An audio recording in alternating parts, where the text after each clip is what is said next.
already coming in the Q&A. So basically what we're going to talk about today is Maddie's obviously with Smith AI, and obviously I talk about all things marketing. So we're going to talk about some different ways to increase your intake, and maybe handle your phones better. A lot of mistakes that we both see that law firms make that are usually very, very easily correctable. Yeah. And what's cool about that is that you can really make some big steps forward just by making some small corrections. So that's kind of what we're going to talk about today.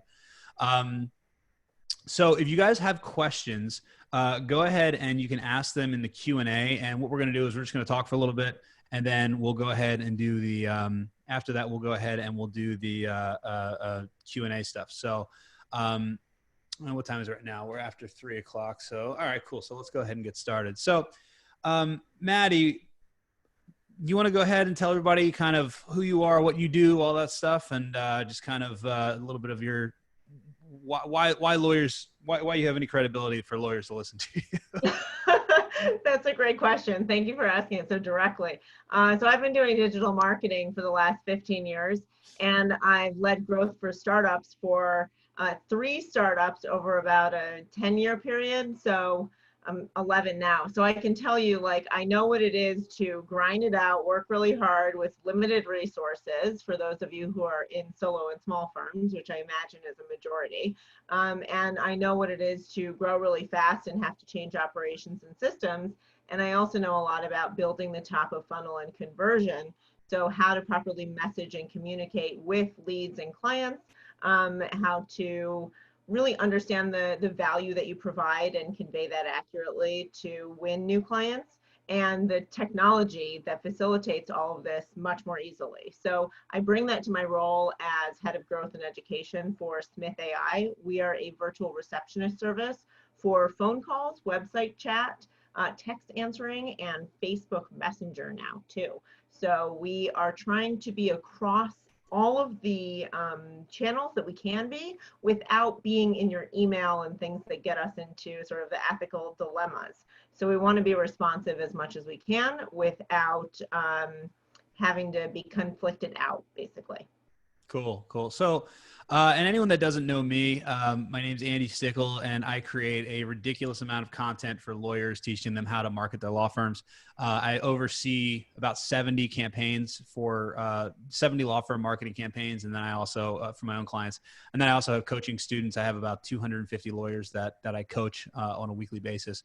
So, you know, just a lot of actionable stuff. I try to put out a lot of actionable stuff. And actually, that brings me to my first question: is you answer the, how many phones do you guys, or how many firms do you guys answer the phones for right now? About 1,000.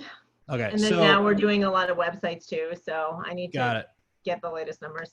So what's the most common mistake, or some of the most common mistakes that you see law firms making that are easily correctable? Okay, so many, but all are easily correctable. There are a few that are the top 3. So the first is waiting too long because you think you need all the answers for how to handle your phones. We know how to handle your phones. Don't worry about finding all the answers. We will deliver them to you. We know how to set you up. You don't have to predict what the calls are going to go like. That's what the free trial is for. The second thing is not giving enough to us, because we have many clients who say, oh, I'm going to use you as an answering service, and it's glorified voicemail, and you still play phone tag with that person after you read the message. What's much better is to give us as much of the workload as possible: screening, scheduling, intake, callbacks to your web form leads.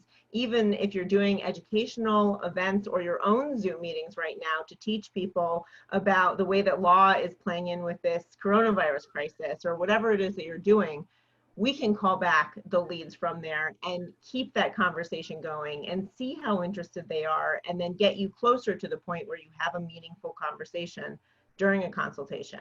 I would also say that it's really important that you don't bog down not only yourself, but also your teams. If you have paralegals who are answering your phone, they're not going to stick around at your firm. They need to be stimulated and satisfied with good quality work too, and it's expensive to hire and find and retain staff. So give us as much as possible and get out of the comfort zone that we often see firm owners are resistant to sort of release the reins. Yeah, it's funny you say resistant. That's actually something that I see happen all the time. We have, like I said, we have 70 clients that we actually do their pretty much start to finish marketing from, and there's a lot of clients that at 6 o'clock the phones go to voicemail. And Mm-hmm. what I tell to every client is, and we'll actually pull their call logs because we have tracking on phone numbers, and we show them, look at all of the calls that went to voicemail, and when you come in the morning and how many voicemails do you have? And typically they'll say not that many. And we show them, look, your phone's been ringing, here's all of these calls that you were getting from 6 o'clock to 10 o'clock. And even, honestly, it's crazy. You can get calls in the middle of the night, even like, it would make sense for like criminal defense, but even like personal injury, like we see clients getting calls in the middle of the night. And usually the timestamp is just 1 minute. And basically what that means is they grab the phone, they pick up, the voicemail, or, they call, they get voicemail, they hang up, and they call the next guy. And Right. that's something I always tell lawyers. I'm like, you gotta have a way that calls are never, ever going to voicemail, because voicemail is like the worst. People just don't leave voicemail. Like if you look at, like, if you're a plumber, like, or let's say your toilet's overflowing, right? And you're calling a plumber, and the plumber, you get voicemail with the plumber. Are you going to leave a message, or are you going to hang up, and you're going to call the next plumber? Because like most people have never been in legal trouble before. They've never needed a lawyer before. And to them, whether it is or not, to them, their problem is an emergency. And they want to talk to a real live person. They don't want to talk to, a voicemail, especially when there's especially when on the, most people don't have a lot of confidence that they're going to get a call back from a voicemail. I typically don't have any, There's almost no difference between leaving a voicemail and not leaving a voicemail in terms of like the meaningfulness of what that voicemail is. We know that 2 out of 3 potential clients base their decision to hire on the initial responsiveness to a phone call, email, chat. And if you don't pick up, what you're doing is you're not, crossing that list item off for that potential client, right? Like, you don't have to resolve everything. You don't have to sign the retainer, but they have it off their mental list if they connect with an attorney or a representative of the firm. Then at least they know that things are underway. Yeah. Another thing that drives me crazy is when they have, and I see this happen a lot with law firms. And actually this typically happens when you have like a Regis office, or one of those offices where you have like a shared receptionist who just answers the phone. Somebody calls and they answer with your firm name, but it's obviously not somebody that actually works for your firm. And then they say, yeah, is Bill available? Or, I have a question about this. And they say, okay, please hold. And they just transfer you right to voicemail. And like, it's the same thing. You might as well just hung up, you might as well just hung up on the client, because most of the time that's not gonna get You're anything. not making progress in the conversation, right? Like, Exactly. that's the whole point. Yeah. And it's hard because, like, I understand when you're in that type of situation where you're in a shared office, it might be difficult to actually get the receptionist to actually, ask for the name and ask for the phone number and, ask for some sort of information that they can give to you. I mean, if you're not in and they're going to transfer you to voicemail, but at least get the information beforehand. If they're not willing to do that, then you really should consider having someone like an answering service that is answering your phones 24 hours a day, because answering service is typically one case will pay for the answering service for the entire month. And especially like, I was going to say that, that it doesn't matter about volume. Like, you can talk about volume or you cannot talk about volume. Like, even on chat, we talk about one case paying for the entire year of chat. I mean, we're not talking about hugely expensive costs. We're talking about flexible month-to-month plans. Heck, we even provide a free 24/7 chatbot, right? So like, there is no excuse right now to say, I can't afford $140 a month for receptionists to handle 20 calls. And then you determine, is it only overflow? Is it all of the calls? Is it only new clients? Is it for a marketing campaign? You can plug us in anywhere, and you can have the chatbot for free on your website. And guess what? If you see that those interactions are coming through on your website and they're valid and they're real leads, then you invest money in the live staff for that, or you invest money in us building out a more complex sort of sequence of questions for you. Like, just get it up and running. It's the same reason why so many attorneys say, no one texts me. I don't get text on my business number. well, have you checked if your business number accepts text messages? Because is it the availability of the channel, or is it that your clients are not texting you? Because normally it's the former, actually, and then it's just not enabled. Yeah, texting is actually really interesting. And it's funny. We had an internal conversation with our team today that right now on our clients' websites, they've got we build websites and then we build a mobile responsive website. And on the mobile responsive website, there's two buttons. There's call me now and there's email me now. Mm-hmm. And what we're going to switch out on a lot of our clients' websites is we're going to switch out email me now to text me now, because Mm-hmm. it's really I knew you were simple. gonna say Like, it. yeah, if you have a like it's really simple coding. If anyone's on here that's actually coding their own website, like when you send an email, the code is just mail to : and then the email address. Mm-hmm.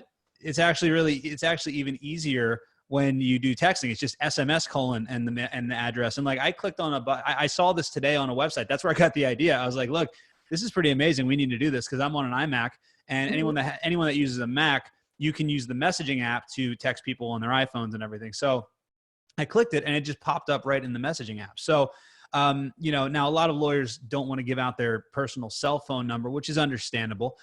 So there's going to be some workarounds there. But you can, if you have if you have an answering service that accepts text, that works. If you can also Every probably cloud get it. phone system has text Yeah, I was going to say. messaging Well, I was going now. to say in Twilio also. I'm sure that there's something you could work with Twilio. If you have, I'm sure there's a couple different things. We haven't, as you Yeah. can see, we haven't put all the information. Okay, so Carly said she uses Google Voice, so Oh that's really gosh. good. Oh, Google Voice is not my favorite. I'm sorry to Carly. Like I've never used Google phone.com Voice. It's not good. is, listen, phone.com and like there's so many others, but that's my example because I've talked to these guys a lot and they are Yeah. super responsive and I love customer service driven businesses. They're Okay. $12.99 a month. Twelve ninety Mhm. nine a month. Come Yeah. on. If you can't afford that, like I'm gonna give you a hard time. That is Willie says he loves Google Voice, so you might have a. yes, we can handle inbound text, TD. We can also help you with like this really cool thing that's this email to SMS gateway, which I thought you were going to mention, Andy, but it's a way for us to basically provision sending an email or sending a text from email. So you can send an email from text and a text from email. They actually Yeah. go back and forth. And that allows us to also respond to text messages that you may have initiated from an email. Oh, okay, cool. About that if anyone's interested. Yeah, this is something that I definitely need to look into. I mean, like I said, we literally just had this conversation like 2 hours ago, and I haven't even looked into. I saw a couple people say something about Zip Whip. My camera's Yeah. my camera's in front of where the comments are, so I can only see like half of the comments. I can see them. Yeah, What is Zip Zip Whip is Whip? I've great. never heard of that. What is it? Oh my gosh. So Zip Whip is awesome. For anyone who doesn't know this is actually a really cool thing that you can do. Text messages are a total pain in the butt because you're like, okay, it's really great that I'm getting all these new leads. But now I have yet another channel to pay attention to and respond to. And like, Maddie told me it's really important to be responsive and that's the single biggest driver of growth and conversion rate. But like, how am I possibly going to switch channels all the time? So a couple things like ZipWhip actually can automatically respond to text. You can set it to respond in certain hours or have an after hours message. You can also have multiple team members on a single phone number, which is really cool. And you can prompt based on keywords. So if someone says like, I'm looking for an attorney, or do you do consultations, you can have canned responses to plug into those texts, which kind of further the conversation really easily. Okay, cool. So it's almost like a message bot meets text messaging. That's pretty cool. And I see a lot of guys, like I know like Michael Mogul is doing the whole text me on my cell phone, and Gary V's doing the text me. So there's a lot of people that are doing text messaging right now. So it's definitely something that it's funny. I've heard about, we've been talking about it a lot this last week or so internally. And then just actually adding it to clients' websites. I'm very interested to see how it works. And what we'll do is we'll track it and see kind of what's going on with that, which is pretty cool. Yeah, so you can do click to text, click to call, like all these, you know, really responsive options, because what we see right now during COVID, and this is super relevant, is that there's Mhm. more screen time than ever, and that people Yeah. are operating like within Facebook as like their internet, right? So they're going to ask for recommendations for businesses. They're going to see the business mentioned and go to the business page, and then they're going to message the business on the Facebook page, right? And they also know that right now, I know that even if I go to Google, the hours are probably less likely to be updated there than they are on the Facebook page or the most recent message, because that's sort of like the message board for a business, right? Mhm. So what we see is that it's extremely important to do two things right now.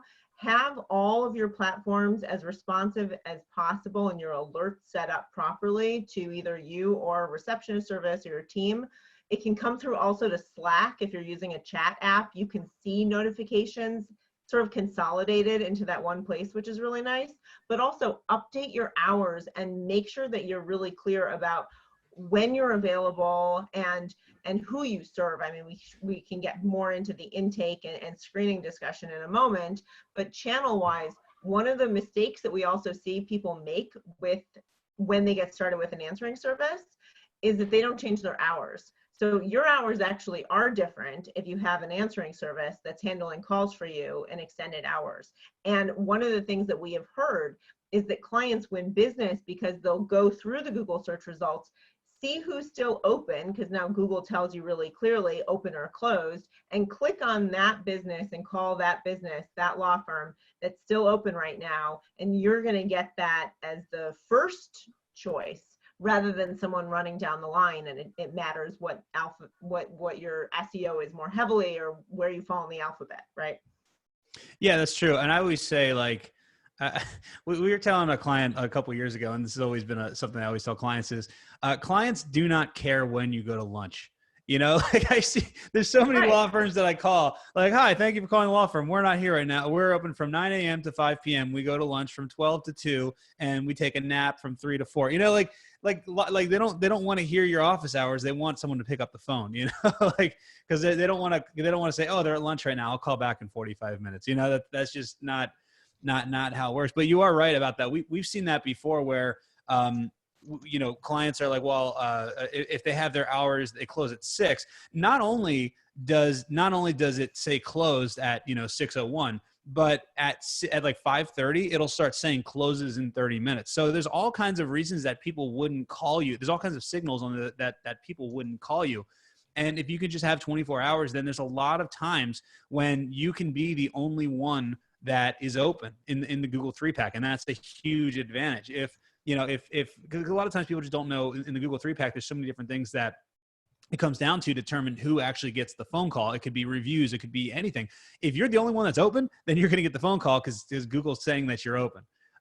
You know, and that's definitely a huge advantage is when you can have that open 24 hours, because like I said, you really will get calls overnight. And honestly, even 1 or 2 cases that you'll get from the overnight hours will pay for the entire answering service, you know, whatever answering service you have for at least a year. I mean, you know, some PI attorney, it might pay for the rest of your career, you know, like I'll tell it's you that something important. else.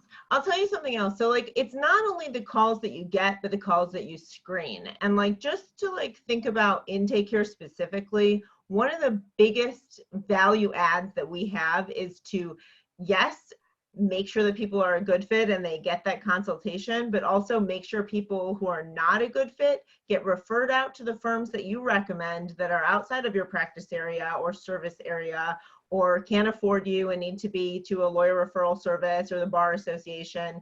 Like, how do we cut down on the noise? So we accept all the noise, except we block your spam and sales calls for free, right?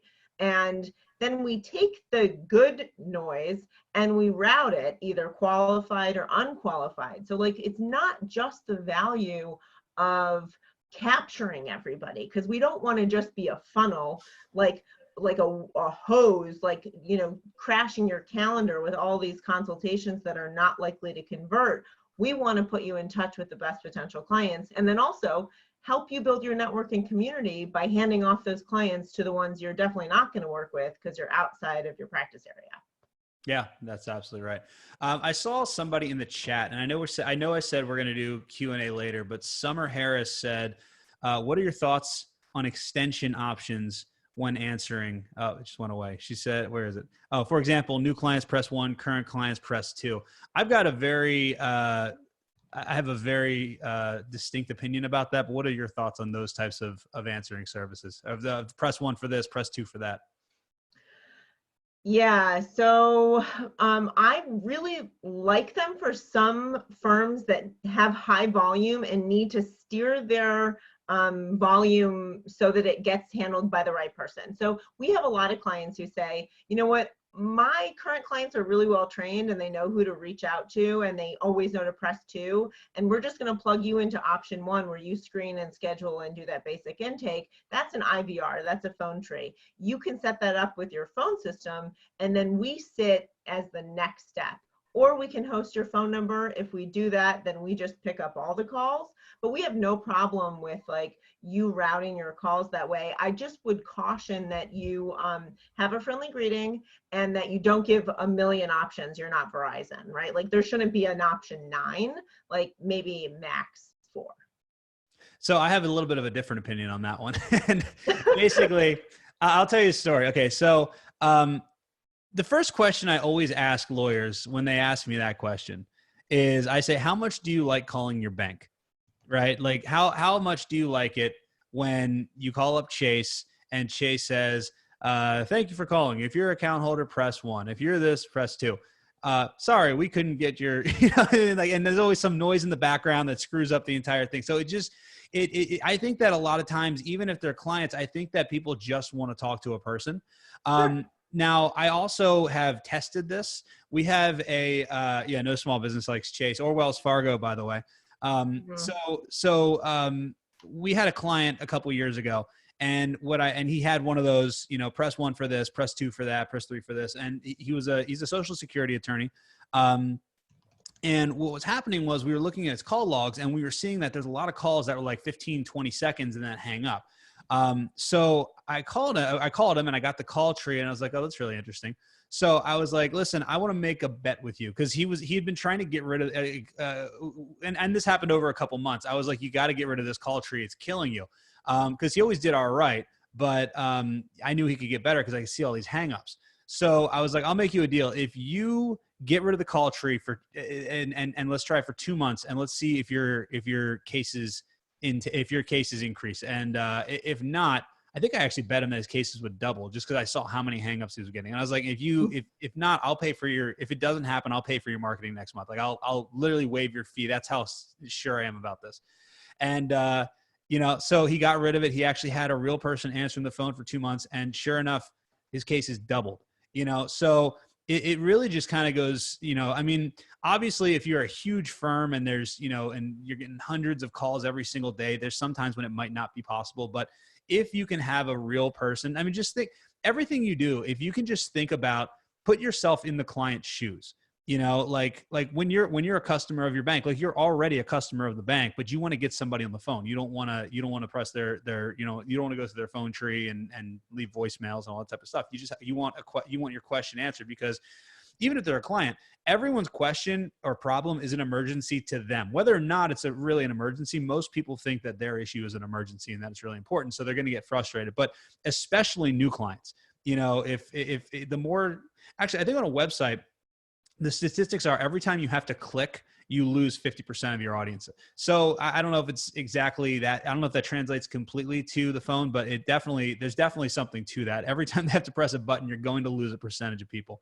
So I think that's definitely something that if you can avoid having that phone tree, definitely do it. Yeah, and also like you don't have to be super corporate about it. Like how many times I actually get most annoyed with phone trees when they feel the need to tell me that their options have changed as if I'm keeping track. I'm never keeping track, like secrets, cats out of the bag. So just get right to it. And then if you have to do it, if you really high call volume, it's, okay. But I completely agree with you, Andy. I mean, if you can avoid it, if you don't have excessively high call volume, you should be getting them on the phone with a real life person. Yeah. And that's how we feel about chat too. Like, but we know two things. One, if you're not responding at all, and an IVR is your solution to get them to the right person and to prioritize calls so that there is live help, great. Same way with website chat, right? Like, we think that staffed chat is the best possible experience, the same way that we think staffed calls are the best possible experience. But guess what? If you're going to get one chat for every 4 phone calls, that's easy math. Think about how many calls you're currently getting, and then how many chats you may be missing by not having that on your website, or not having, you know, text to call or whatever. The most important thing is capturing the lead. And then also, I know there's questions about screening, so we'll talk about that. But you want to make sure that when you're responsive, you're getting that information so that you can evaluate whether or not it's legitimate. So one of the biggest issues that we see on chat is that chatbot or staffed, there are so many bots that just let you have a conversation without giving any of your information up. Like, that agent can ask you, you know, till the cows come home, but you don't have to give it. And plenty of leads won't, and they'll kick the tires. What we want to do is make sure that you give your name, email, or phone number up front, so that just to begin a chat, you've already given your information. And what does that mean? It means that you can get back in touch with someone who otherwise is just another IP address, and you'll have no way, it's not like a text or call, to trace back to them and follow up with them. So it's especially important on that channel, if you're evaluating chat tools and things like that, to make sure that that tool or that staffing solution captures contact information at the outset. Absolutely. And that's the most important thing, is get their name, get their phone number, because then if everything goes wrong, at least you can contact them again and you have a chance, you know. And that's like the whole, like, you know, just answer the phone. Okay, I'll transfer you to voicemail. Or is Bill available? I'll check. And then, you know, I'm not sure, I'm just going to transfer, you know. But if they don't capture any information, then that lead is potentially gone. So yeah, that should be the first thing that any phone call, any chat operator, anything gets, is their name and their phone number, and then follow up from there. So go ahead. You're gonna say something? Oh, I was just going to say that there are a few questions specifically just about Smith AI with spam and about emails. I want to address them really quickly.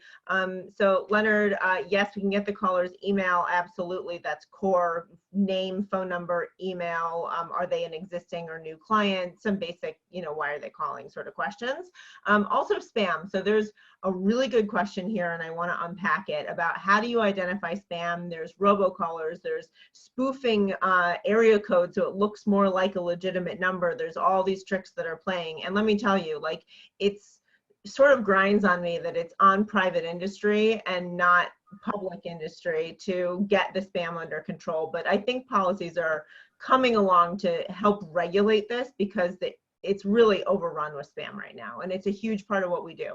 Now, what we do is, at a global basis, we automatically block all 20 million known robocallers, and that number is increasing, you know, like 30% year over year. But we also, at an account level, know that there are going to be some vendors, maybe phone.com or whatever, who you work with, who are not spam to me, and maybe spam to someone else who works with Vonage, right? So we want to be really clear that we're not globally assigning people a spam tag who don't deserve it. But if you identify that person for your blacklist, so to speak, then you're not going to be charged for that call on an account basis. Okay. Yeah, for sure. Cool. So I have one more tip that I was going to give, and then I think we can jump into the Q&A. So this is something I've told a lot of lawyers, because, you know, and I always say, never, ever, ever, under any circumstance, should your calls go to voicemail, because voicemail is where cases go to die. But I do have a tip for people that sometimes, if the stars align and whatever reason your phone goes to voicemail, because every once in a while you will get voicemail, every once in a while, or the person will get voicemail, if, you know, there's a lot of different reasons. But one thing that you can do is you can change your voicemail to say, instead of the "Hi, thanks for calling Smith Law Firm, we're not here right now, please leave a message and we'll call you back," which nobody's going to do. What you can do is you can leave a message that says, "Hi, this is Attorney Bill Smith. I'm unavailable to talk to you, but your call is important and I do want to speak with you. Leave a message with your phone number and I will return your call in 5 minutes." And what that's going to do is that's actually going to get more people to leave their contact information. Now, obviously, you're not going to be able to return every single call in 5 minutes, but again, what it's going to do is it's going to pause their attorney search because it's actually giving them an expectation of when they're going to get their call returned. Like for me, I never leave voicemails because I just don't believe that anybody's ever going to call me back. So if you do that and you actually put like an expectation of when it's going to happen, even if it's like a day later, which it shouldn't be, but let's say it's several hours later outside of that, because obviously if you're in court or whatever reason you can't return the call, you can at least call them and you can talk to them and you can apologize that, you weren't able to call it back as soon as you wanted to, but at least now you have their contact information so that you're having a conversation. I mean, maybe they weren't going to hire, maybe they found another attorney already, but maybe they didn't. But if they don't leave a message, you never have a chance. At least this, even if it's a small chance, it's a chance. Yes, 100%. And okay, so two things to sort of add on to that. If you have voicemail, it's also really important, and this goes with setting expectations. So the first thing is to not only do exactly what Andy is saying, but also to have a voicemail for daytime and after hours. If you need that as a stopgap instead of receptionist or outside of whatever, if your budget is tight right now, just at least do this to say, for your daytime hours, you reach us during business hours and we will get back to you within 5 minutes, as Andy is saying. And then if you have an after hours voicemail, make it clear that it's after hours and that your hours are such and such, and you will get back to them, upon the, 1 hour of the next business day, right? So you are actively checking it. You don't have some stale voicemail that says it's still Thanksgiving, because that grinds me too. And then you have a specific targeted message based on the time of day, because during business hours, your responsiveness and the demands on that are much different than they are after hours. Now, you can up your game with a receptionist service, but at the very least, you want to set expectations and understand and make clear to them when they can expect to hear back from you. You can have someone leave you a message at 10 o'clock at night and wait till the next morning simply because you said, "You've reached us after hours, I'll call you in the morning." They're on hold, just as Andy was making clear. The other thing about setting expectations, though, is to really proactively say to people right now with this COVID crisis that you are operational, that you have phones that are being answered, that you are taking cases, that you're able to work.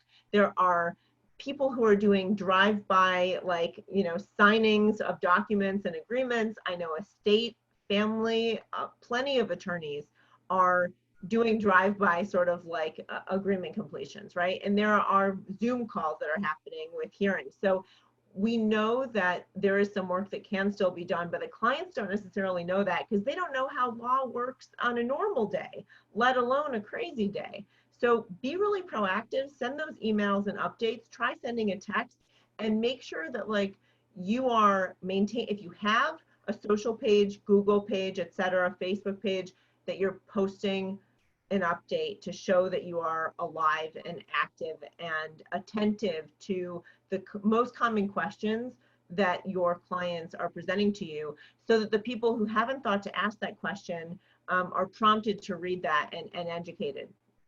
Absolutely. And Geraldine said, "Are you setting up unrealistic expectations? You're starting off with something you can't provide."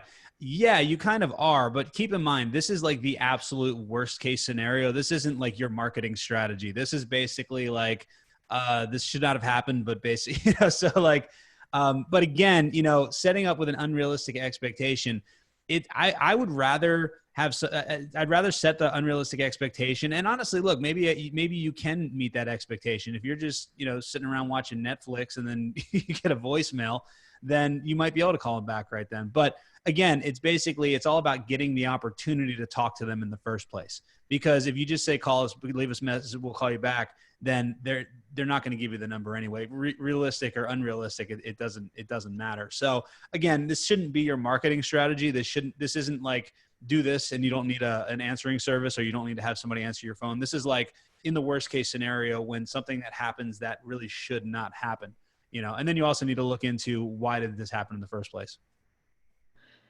I would say also that, I don't know if you're really setting up expectations that you can't fulfill. if you have more than just all the weight on your own shoulders, you know, like the idea of the true solo. Yes, you're the true solo attorney, but are you doing all of your bookkeeping and your accounting and your paralegaling and your administration on your own? You know, do you have someone who cleans your office? Are you also the person who is like maintaining the server, cloud document storage? Like, you can't possibly do all of these things by yourself. So if you do set expectations that you'll have a prompt response or always a live friendly answer, you know, the reason that we price things the way that we do is so that you can sustain that for every call over time. Cool, cool. All right. Well, I saw we have a ton of questions coming in the Q&A. Chase, do you want to go through and toss us some questions, and we can go ahead and start answering them? And by the way, if anybody has questions, ask them in the Q&A, and we'll go ahead and answer them as best as we can. Sure. So Kim asked, how would we go about setting up an intake system for Smith AI? So we actually sort of require this at the outset. When you sign up for service, you don't have to tell us, you know, your intake or link to your form. But typically we say, you know, who makes a good client? What does your firm focus on? And we steer you towards helping us screen and do that intake. There are many clients who actually give us their intake form. There are many clients who have said it's okay to share my form as an example, or even with chat, the sequenced conversation that acts as an intake step. We have several clients, and I'm actually building an ebook, and I have a law firm playbook with a lot of worksheets in there to help you think through intake and that flow. But really, it's an individual consultative process where we say, what practice areas are you in? You know, which attorney or how many attorneys focus on those practice areas, and how do they prefer to work with clients? How picky are they? Or are you starting off hanging your shingle for the very first time and you're not so picky, right? So there are a lot of variables that go into that. One of the things that I also see very often is that people are charging consultation fees. So we take credit card over the phone as a deposit. And then to not penalize the best potential clients, we often see attorneys crediting that to the first paid bill. So the people who are most sincere and genuine in their interest in hiring the firm don't have an extra cost associated with that, but it is a screening mechanism as well. So it's both tactical like that and technical, and then also the actual questions themselves. But you are given 3 questions. You can add on 3 more if you want extended intake. And then obviously there's scheduling and payments with integration into your case and practice management system. So it's really on a case-by-case basis. Regina, thank you for mentioning that. She's been super generous with sharing her script. So take her up on that. She's just put her email in the chat to share her script. And I have nothing to add to that. Yeah, we have a question from another Regina. What are your thoughts on opening greeting with virtual receptionist? I think ours is too long. Boss disagrees. People glaze over fast, if you ask me. What are your thoughts on that, on the length? So I just posted in the chat. I said, hi, thank you for calling ABC Law Firm. This is Maddie. How may I help you? You know, like something like that. I mean, it really depends. Some people have it very branded. Some people have almost what would be on like a website headline, like how can I make your day great today, or how can I strengthen your business if you're a business attorney. You know, it can be as specific as you want it to be. Simply saying law firm is not my recommendation. Yeah, I think that, you know, I always think of this. I always think like, so now just to be clear, are you talking about like a pre-recorded, like answering that then, and this is me not knowing. Like maybe she is, now that I'm seeing it again. Well, because you know, and it's what's interesting is that because I don't know a whole lot about how answering services actually work, but there's definitely times when I'll call a client and they have an answering service, and I don't even know what answering services they have at the time, but it sounds like a pre-recorded message that basically says, "Hi, thank you for calling XYZ Law Firm. How may I help you?"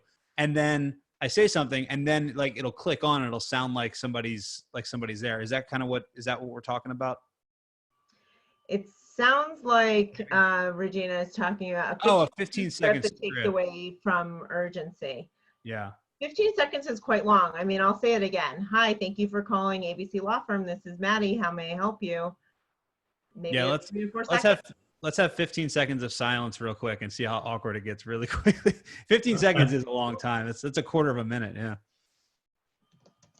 I'm also putting in chat a few resources. So we have that playbook and library for scripts and worksheets around communicating better for your law firm. Those are free downloads. You just go there. Andy would shoot me because you don't have to put in your email or anything. Just go get them and I won't know who you are. But for speed and just, you know, getting you those resources as quickly as possible, go grab them. And Regina just put her script in there. That's awesome. Honestly, like, let's get into the nitty gritty questions, you know? Okay, so Leonard has a great question. So if we use Smith AI, should we just say you're open 24/7 or is there something else that should be used? So we're 7 days a week. We are working towards 24/7 very actively. Like we may actually launch that in the next like week or two. So stay tuned on that.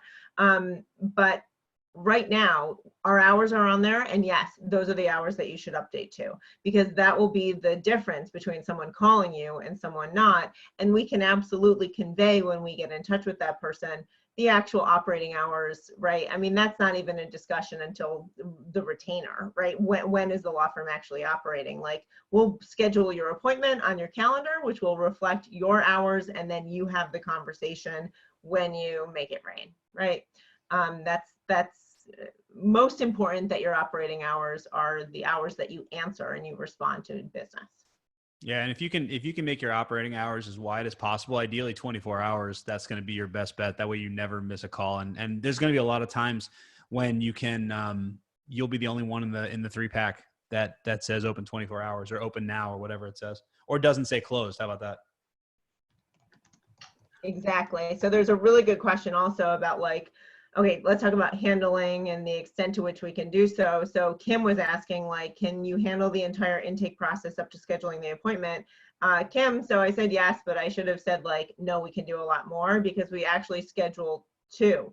Like, what you want is to take over as much of the conversation as possible, and seeing that as the entire screening, intake, scheduling, putting them in touch with the rainmaker as much as we can possibly do, right? No tag back and forth.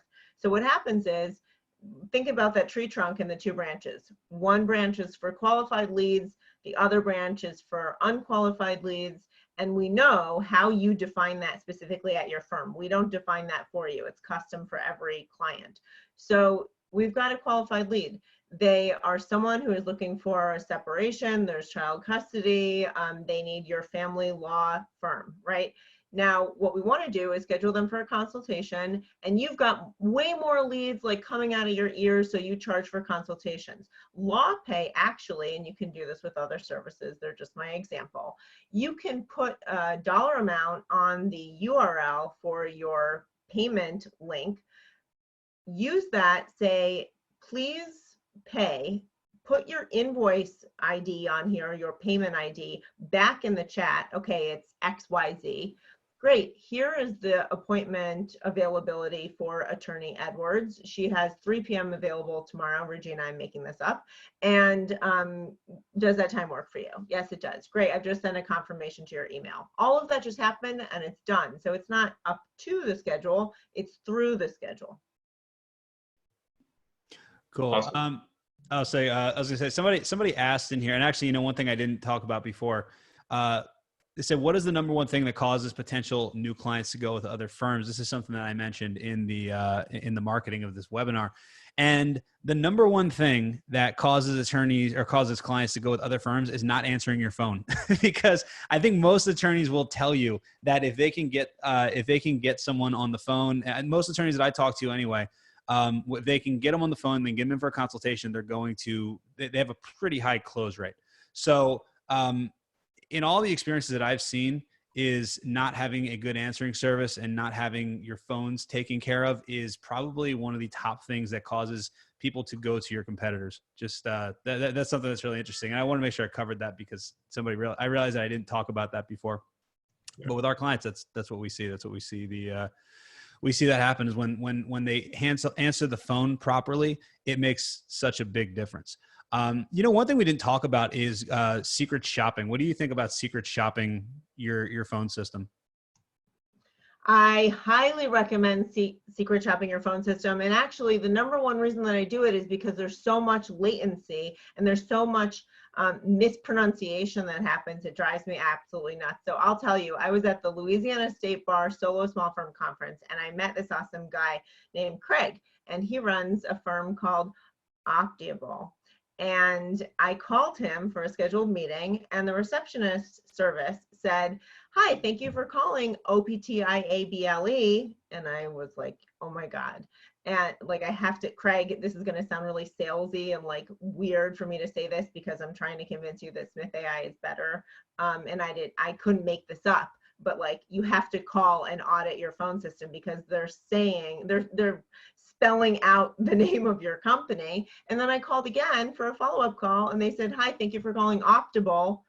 Again, wrong. So if that's happening for you, then yeah, I agree with all of the comments about, can Maddie take over my website? Sure. So I agree with all of the comments. The answer is no to that, by the way. I don't take over websites. So I agree to all of the comments about, like, I'm skeptical that receptionists can do a good job. Why? Because there are tons of receptionists that don't do a good job, that don't have the pronunciation, that don't have the AI that tells the smart receptionist how to be even better at their job every single time, right? And that's really where like the tech helps our team do a better job and avoid those, spelled out names where I have no idea why that would ever happen, but it happens. The other thing is there's latency. So why are your phones sometimes dead air, or people don't leave voicemails, or the phone's not connecting, or you have really short calls? Maybe because people are hearing 6, 7, 8 rings before you or your team or even our receptionist service even hears one ring. And we hear this all the time. They're like, Smith AI is broken, it doesn't work. Actually, let's diagnose this. And guess what? It's ringing 6 times before it even connects to us. So it's at a phone system level. We'll only discover that when we're doing test calls or when your potential clients are doing test calls, even though you don't intend them to be. So you need to call your phone system. You need to make sure that your chat is responsive, that your Facebook messages ping you on Slack if that's programmed to do that, right? And the more eyeballs on these things, the better. So it doesn't have to all be on your shoulders to be paying attention to this, but it should be a system so that every month you have on your schedule as a task to do this, and it's not something that you randomly remember to check. Absolutely. Yeah, there's one thing that I always tell lawyers, you should kind of have like just when you're checking in on your marketing and just making sure things are going well, you also need to be checking in-house and making sure that everything is functioning the way that it's supposed to. So that your answering service is doing what they're supposed to. The people that are answering the phone, once the lead is transferred over, that they're doing what they need to be doing. And sometimes what'll happen is you'll find out that people do well for a long time, and then it's that analogy of a ship going 1 degree off course, and then after a while they're thousands of miles off course. So it's just something that's always good to keep an eye on it so it doesn't go too far off. Yeah, definitely. I had a question or a couple questions referring, we talked about screening out spam calls and things. Linda asked, how do you screen people who are just trying to get free advice, or what's a good way to do that? So, people who are trying to get free advice may be real legitimate clients, and they may be attempting to think that they can handle a legal situation on their own and then come back to you later.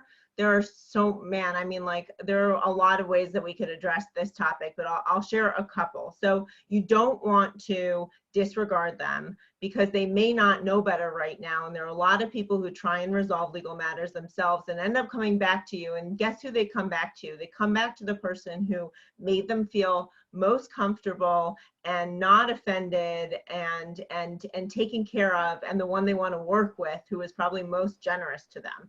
Now, a way to be generous is to provide resources on your website, on your blog, that, guess what, just happen to be awesome for SEO and attracting clients.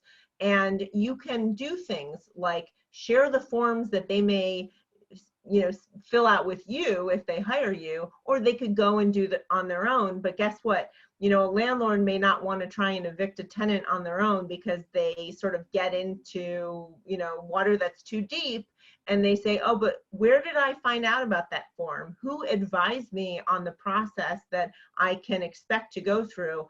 Oh, right, it was that landlord tenant firm in Chicago, and I'm going to reach out to them because they're the ones who helped me first and foremost, right? It's you want to screen properly. You want to capture their information up front so that you can market to them and nurture them, because they probably do and should hire an attorney. But also make very clear that anyone who answers your phone or anyone who chats with you, we have disclaimers, and we put as a forefront of the chat, this is not legal advice. This doesn't establish an attorney-client relationship, and the staff here are not attorneys, right? Be very clear and don't disregard those people who, by no fault of their own, may just be trying to attempt the easy route, so to speak, first, and they may end up coming back and hiring you. I have a little bit of a different take on that also. And this really kind of comes down to the actual attorney. But one thing that's really worthwhile for attorneys is to take some sort of sales training. And the reason I say that is because nobody wants to spend money. So a lot of people want free advice and they want free information, and they don't want to spend any money to get it. And they don't want to spend any money to resolve their issue, because most legal matters, it's a situation where people, it's unexpected usually, and they don't want to spend money on it. So what you can typically do is, if you can show the value, or show basically how much it's going to cost them if they don't hire an attorney, or if they try to just handle this themselves, then and how that kind of pales, or how your fee pales in comparison what it's actually going to cost them, then you can typically turn that free advice, or that I want free advice thing around. Because you have to remember, a lot of times people have access to money. They've got credit cards, they've got loans, they've got family members that can loan them money. But what you have to do is you have to get them in the mindset where it's actually, you're showing them the value of your service, and you're showing them that, okay, they don't have money now, but if they want money in the future, they have to hire a lawyer now. So, like, for example, if you're a DUI attorney or criminal defense attorney, and they say, I got a DUI, but I don't have any money to pay a lawyer. So you say, okay, well, you don't have a lawyer, but then, so you're going to lose your driver's license. So how are you going to continue to pay all your bills and everything when you can't drive to work because you don't have any money? You know, like, so if you want to have money in the future, you need to find the way to get money right now. And that's something that I think, you know, obviously this is a really interesting, it's going to be personal for every law firm in terms of trying to figure that. But I mean, I've heard attorneys, I was actually on a call with an attorney one time, and he put me on hold. He said, hold on, somebody called me. Or he said, hold on, there's somebody calling me. He answered, and I still had he didn't mute the phone. So I heard the conversation. And it was basically, it was somebody who, something happened with the divorce. And he's like, well, what you need to do is you need to go outside and you need to start filling out those pre-approved credit card offers. Because if you don't if you don't find the money for an attorney somewhere, then you're going to lose custody of your kids, you know? So it's like things like that. Like, so a lot of times you have to don't always believe people when they say they don't have money. They've got money for Netflix. They've got money for going out. They've got all kinds of money, or they have access to money. And that's another really important thing to think. It's another important thing to remember, is that nobody wants to spend money. So keep that in mind when you're just dismissing people with that.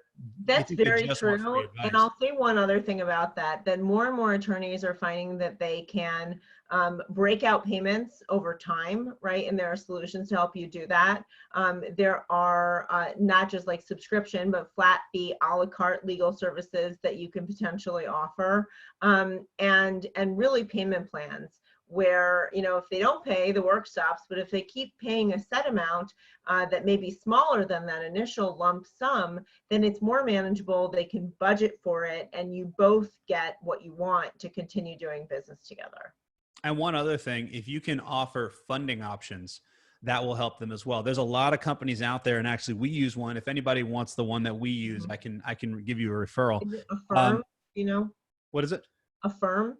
No, it's not a firm. It's Okay. it's another company. It's actually I don't know their website. It's Ease Consulting, but you need a recommendation, and there's a couple things. So if anybody wants their contact information, I can connect you with them, because that's who we use for some of our stuff. But what's cool about that is that you submit your information. So like the lead comes in, says, I don't have any money. You say, okay, well, why don't we, what if we can fund it? And what you can do with that is they do a soft pull on their credit, and you actually get offers. They'll get offers within like 2 hours from, I think, like 15 or 16 different lenders with all kinds of different terms and rates. So they can actually get it out to like 5 years, like a 5-year payment thing. So what happens is you get paid right away, and then they can have like $199 a month payment or something like that to get their fees covered. And for a lot of people, that'll work for them. The other thing that is a very, very little known tool is PayPal Credit. And what's cool about PayPal Credit is that most people have a PayPal account, and it's 6 months, no interest, no payments for somebody that does PayPal Credit.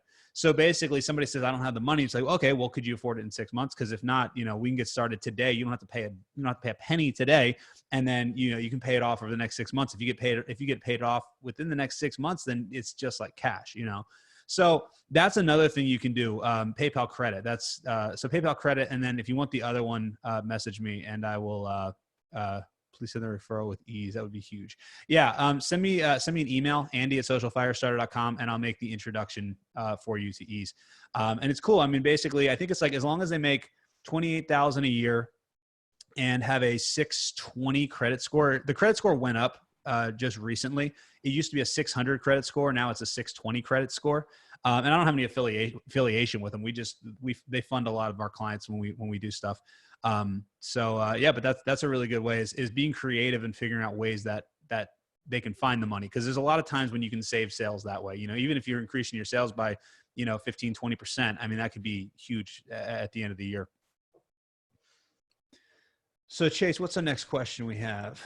Yeah. So we talked about the screening again earlier, and Jason had asked, can you talk more about how you screen? He'd be fearful that you reject a case because they're atypical. So how do you avoid that? Okay. So, well, I can tell you because I haven't talked about it. We also have a chat service and it's not really a service where we white label it. And it's mostly for our clients, but in our scenario, it's manned 24 hours a day. And what I tell our operators is your goal is to get their name, their email address, their phone number, the specifics of the case, basically, not even the specifics case, basically just, the information about what type of case it is, and then get the information, get the lead to the attorney as quickly as possible.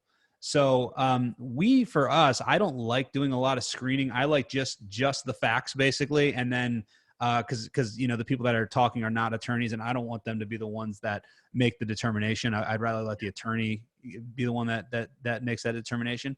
We're obviously not as sophisticated as Smith AI, so you guys may have a different strategy, but that's what mine is.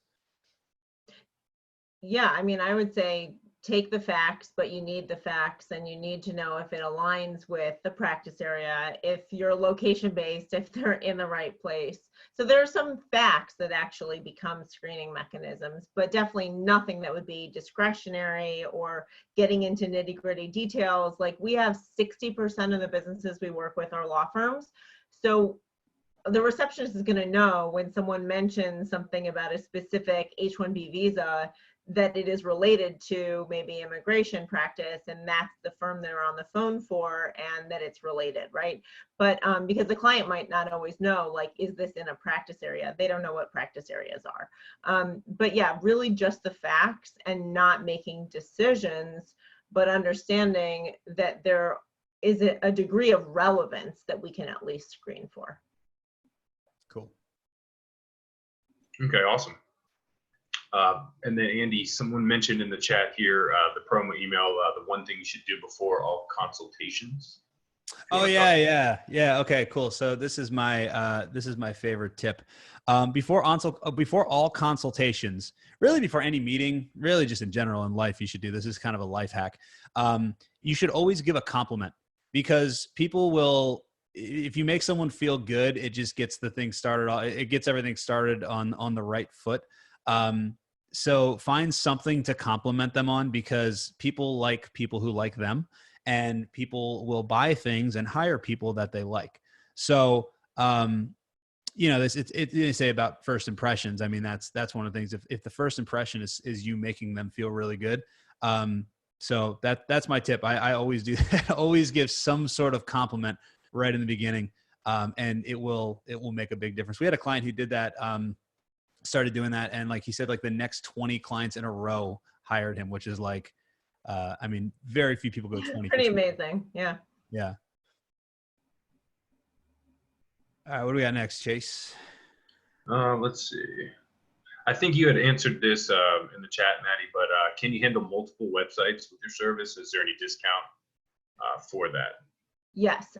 So we basically treat multiple websites as different business entities, because my understanding is if there's a different website rather than maybe a different phone number for a marketing campaign, that they're different businesses to some degree.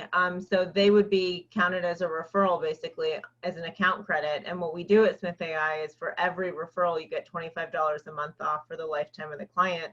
And those can stack up down to a bill of $0. So if you have many websites, you can do that. If you want to work with us more in an affinity relationship, and you're referring more businesses than just your own, then we can talk about special solutions that we have available more at the agency level. If you're like Andy running a marketing agency or something. Awesome.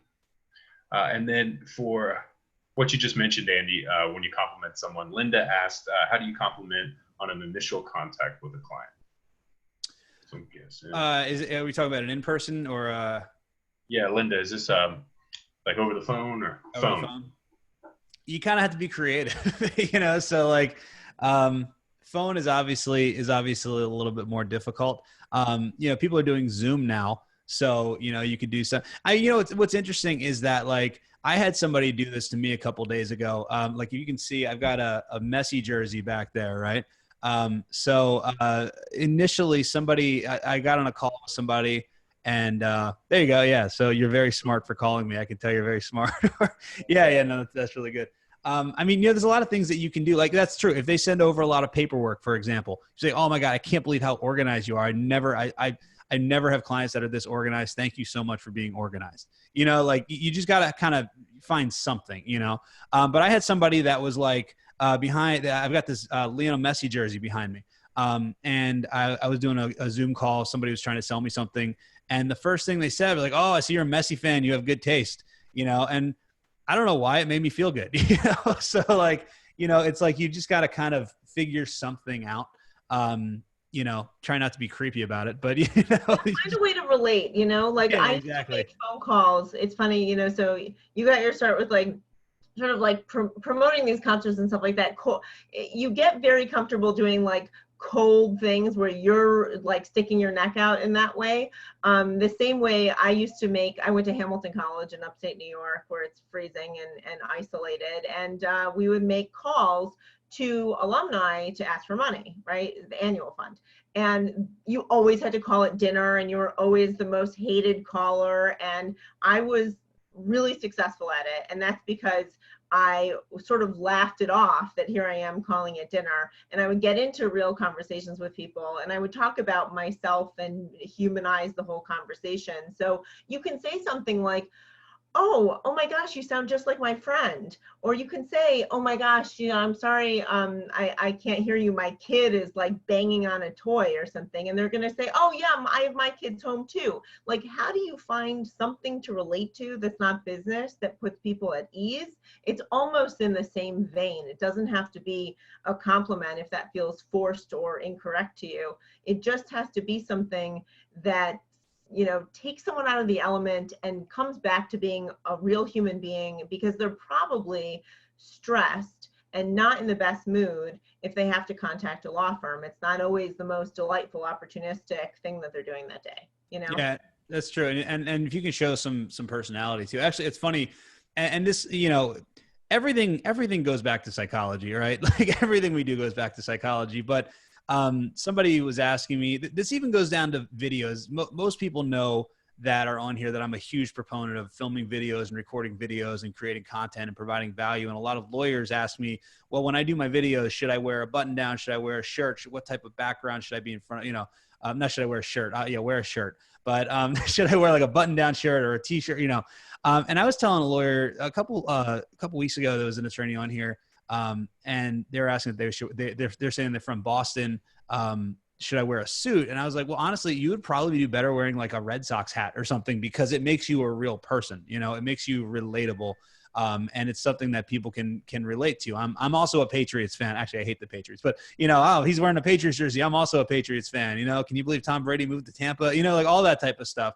Yeah. All that type of stuff, because a lot of times, like, people think that attorneys are like, it's weird. They almost think they're on like a kind of like another level type of thing. And you have to show that you're a real person also. That's why, like you're saying, talk about your kids. I'm an attorney, but I'm a father first, and things like that. So, yeah, if you can relate to people, and ask them questions about their kids. At the end of the day, it's all about making them feel good. That's really what it is. Like, and if you kind of boil it down, like, people, a lot of times people's favorite subject is themselves. Their favorite sound is the sound of their own name, like, so you can use these things, you can use it for good or for evil, but, hopefully you're using it for good, but it's also going to help you, get someone to hire you so that hopefully you can help them, and that's part of it is yeah, you want to be approachable, right? And trust is built when there is that exchange. And I think,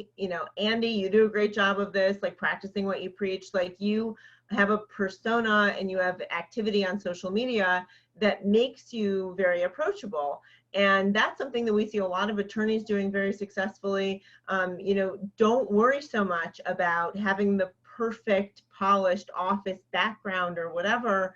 Just start doing it and putting your face out there, especially now when so many people are not putting themselves out there. If you can take a few moments and increase your presence on Facebook or LinkedIn or Twitter, whatever channel is most appealing to you, even just by email, embedding a video in there, having people see and hear you, like, video is a total game changer. And to me, that is like an unlock that you can use. Practice, throw out a ton of Zoom videos, 20 in a row. Who cares? No one's ever going to see them. But get that one right and then post it and see the reactions. And if you do that over time, then people start reaching out to you. Why? Maybe not because you're the #1 rank on Google, because that is much harder to achieve in some markets. But it is totally within your control. And we're at a time right now where we're feeling at a loss for control, many of us. Take control over the things that you can. And one of them is how proactive and how out there you're putting yourself, because people work with those they're comfortable working with, and they pay those they're comfortable working with. And that starts with knowing who they're going to work with. Yeah, there's a quote out there that your value is directly proportionate to the amount of value you put out in the world, pretty much. And yeah, that's very true. Like right now, like the more people you can help, and the more, it's really just about reps. I mean, it's like, a lot of times I'll talk to lawyers and they'll say, I did one video and I didn't get any clients out of it. It's like, well, yeah, no crap, you didn't get clients out of it. You got to do over and over and over again, Oh yeah, it's not instant. So yeah, so but that's true. But what's cool about it is that honestly, being perfect will hurt you more than it will help you, because it's just not relatable. You know, a lot of times lawyers want to have green screens and they want fancy graphics and all that type of stuff. And honestly, the best videos that I have are filmed on this right here, filmed on my iPhone. And basically I just pull out my phone and I talk, and I'm, you know, maybe my dog's running in the background or whatever. And it works. It just works so much better. There's just an authenticity to it that you don't get in a polished video, you know? Now, one thing I will say that I have found is I do not like doing video sales calls. And I don't know how you feel about this, but the reason that I don't like doing it is because people make so many judgments, just about everything.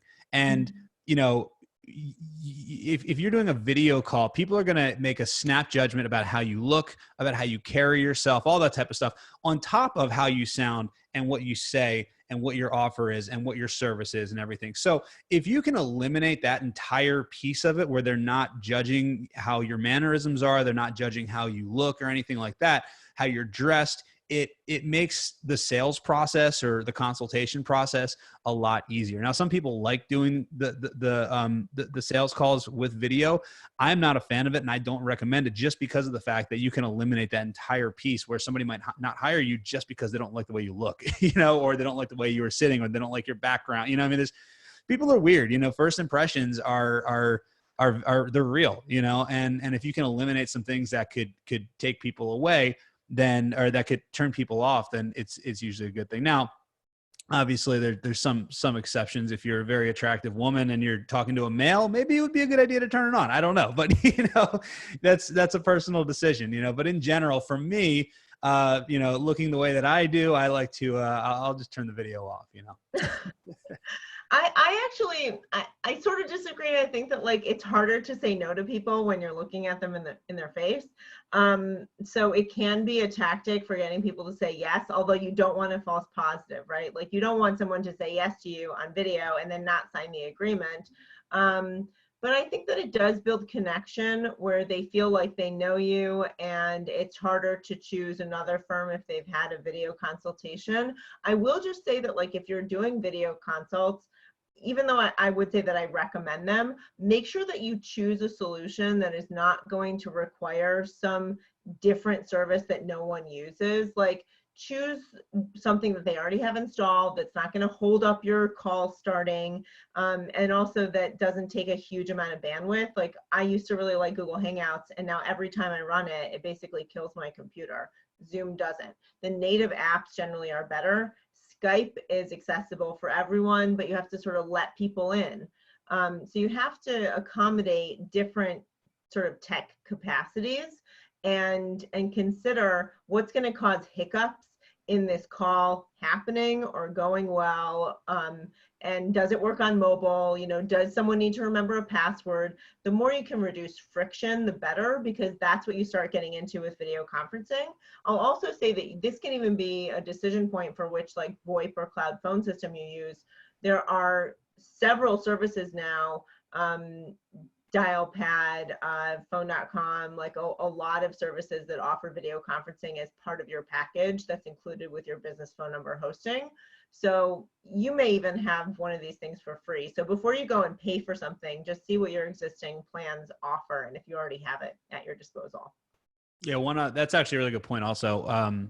One last thing you can do, and this is something that probably is not available to every law firm just because you don't have the resources to do it, but have like a well, actually what you could do is we do this. I was going to say have some sort of tech call beforehand just to make sure that their like computer is set up, because like there's nothing worse than when you get somebody on and you see them there and you're doing the whole right. You know what I mean? Like, and a lot of times what it is, especially on a Mac, there's accessibility settings that have to be checked. And I've had calls, actually earlier this week, we had a call with a client.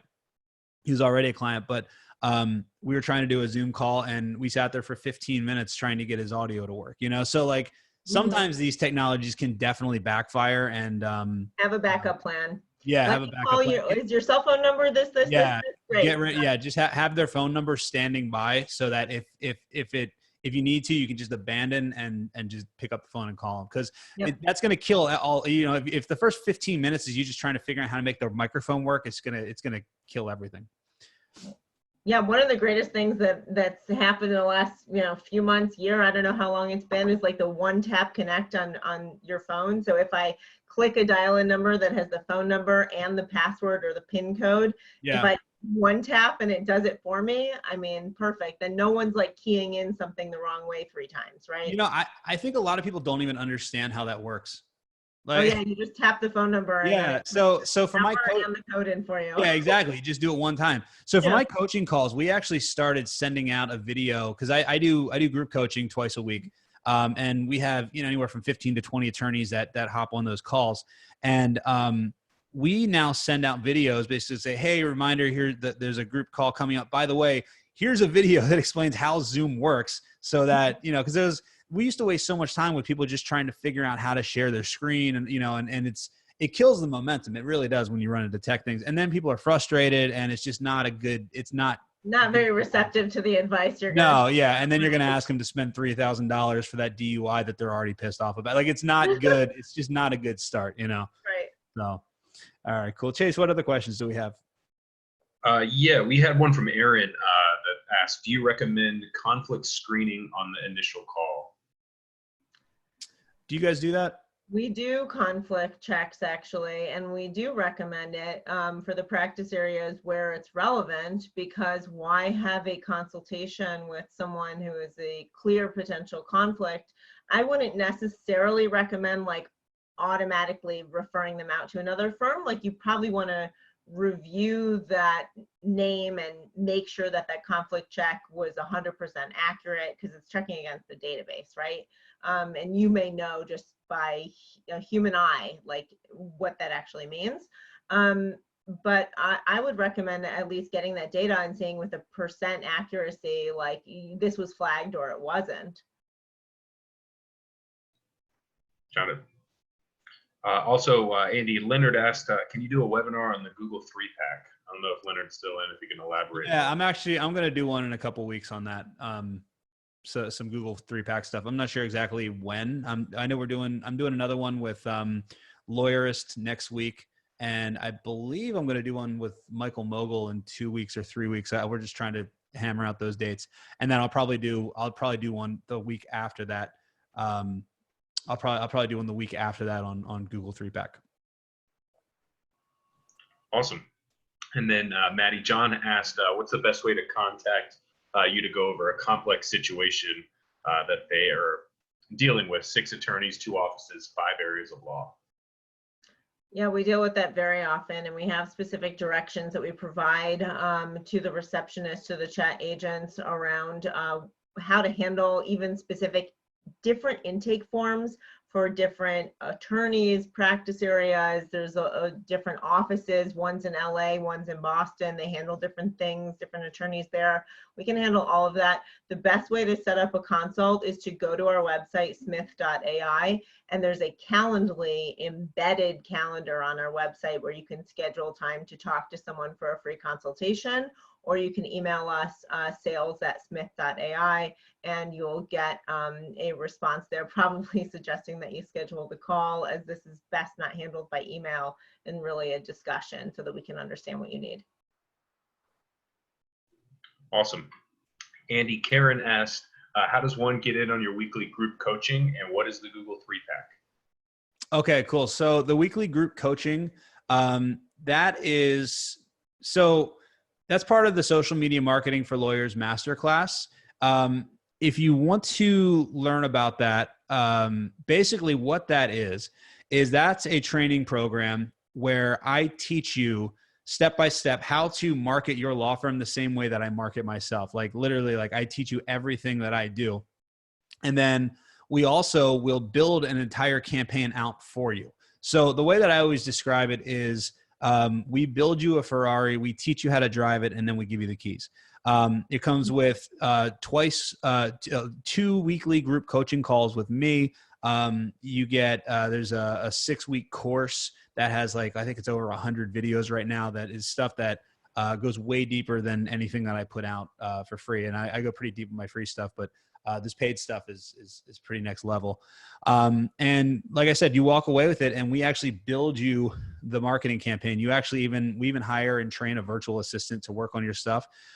So if you want to learn more about that, then you can go to lawyermasterclass.com. There's a 1-hour video on there that will show you step by step how I market myself, and not only that, but how my clients and how the people that I'm teaching, how they use it to market their firm. It shows, and even if you don't hire us or book a call or anything like that, it's worth seeing how to do it, because there's a lot of people that have just gone through that training and then used it and like done some pretty crazy things. There's a lot of attorneys that have gotten really good results from it. So if you want to learn more about it, go to lawyermasterclass.com. The other thing you can do, and actually I was going to mention this later, Chase, do we have the free page for my book, or the refund page for my book? Is that live still? It is. Okay, cool. So anybody that wants a copy, I wrote this book. I don't know if it is. So how to get more law firm clients without losing time and money or getting screwed by a marketing company. So on these webinars, typically what I normally do is I give these things away, and I basically just ask you to pay the shipping. So it's $7.95. But what I've been doing lately is I'm giving away the book for free, and then I'm just refunding the shipping. So if you want to go to get this book for free, it's 180 pages, and it teaches you it goes along with the free training. It shows you kind of step by step how you can market your law firm like I market myself, and it goes really deep. It's not just theory. It actually shows you like step by step stuff. So if you go to freebookforlawyers.com, you can get the book, and then what you do is sign up for it and pay for the shipping, which is $7.95. And then we have another website, which is Lawyer Book Refund. Yeah, lawyerbookraefund.com. And there's a password. I think the password is pizza still. So basically what you do is buy the book, and then when you after you buy the book, go to Lawyer Book Refund, and I'll actually refund the $7.95 shipping fee. The reason that I need you to do the $7.95 is because that generates the shipping label, and it auto pulls the postage and all that type of stuff. And I don't know any other way to do it without that. That isn't a huge pain in the neck. And also it just kind of screens out people that really, really won't take advantage or won't value the book. So so if you go to lawyerbookraefund.com, I'll give you the shipping back for free. So that's and Chase put the links in the comments there. So was there a second part to that question? She had asked, what is the Google 3-pack? Oh, the Google 3-pack is, so if you ever search for if you go to Google and you search like pizza, at the top you're going to see some ads, and then below that you're going to see a map, and then like 3 or 4 listings. And that's the Google 3-packs. And I say it's 3 listings because 3 of them are organic. And then typically there's 1 ad in there now. So it's actually a 4-pack, but it's referred to as the 3-pack because 3 of them are organic. People kind of treat it like the yellow pages. So it's really important to be there. Yeah, definitely. All right. Going through. Yeah, I think that's all of the calls. I mean, all the questions that I can see right now. So. Okay. Awesome. Cool. Well, Maddie, thank you so much for hanging out. This was fun. Thanks for having me. Yeah, it was great to chat with everyone. Yeah, absolutely. So it's smith.ai is your website, right? Yes. And if you want to get started right now, we have not only like Stickel 100, which is $100 off. And that goes directly to Andy's last name with $100 right to me. $100 off your first month of service after our free trial. But also right now, in the month of April and early May, we're also offering an extended discount. So it's $140 off, which is basically an entire month of starter plan. So you get 20 calls free in addition to the 20 calls of the free trial. So hopefully that gets you through the hurdle or the hump right now. And we are also waiving the setup fee, which is $150 waived for the AI chatbot. So we'll set that up. We'll make it look beautiful for your brand on a great website that Andy's firm is managing for you or whatever. We can make sure that you're responding when you have all this other noise that's coming in and kids pulling on you when you're trying to get work done. So we want to help you out that way. And the code for that is Smith COVID 19. So for right now, immediately use that code, and then over time, if you're watching this later, just Stickel 100 will always work for you. And I was just kidding. I don't get any of that money. So it's actually a discount. Yeah. So, all right, cool. Yeah. And like I said, anybody, I saw a bunch of people took advantage of it. Anybody that wants to grab my book, freebookforlawyers.com and then lawyerbookraefund.com. And somebody asked, what was the way to watch the webinar? It's lawyermasterclass.com. That's all the links there. So, all right, cool. Well, listen, I hope everybody got a lot out of this. As always, if you have more questions afterwards, shoot me an email, andy@socialfirestarter.com. And everybody have a great day, and we will talk to you soon. Thanks a lot.